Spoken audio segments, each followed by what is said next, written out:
How to make Windows 11 startup faster. 1. Disable startup programs via WTM.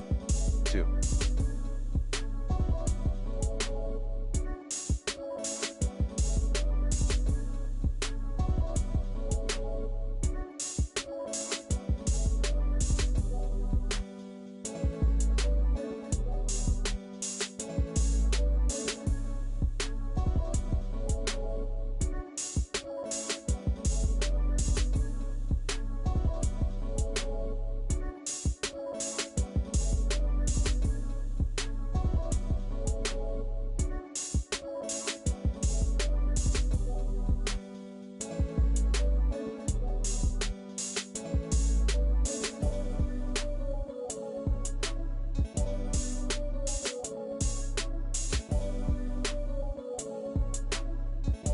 Enable fast startup in control panel.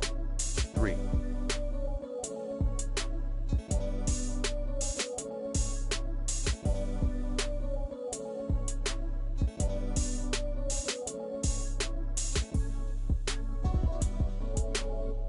Upgrade the main hardware, CPU, motherboard, and RAM.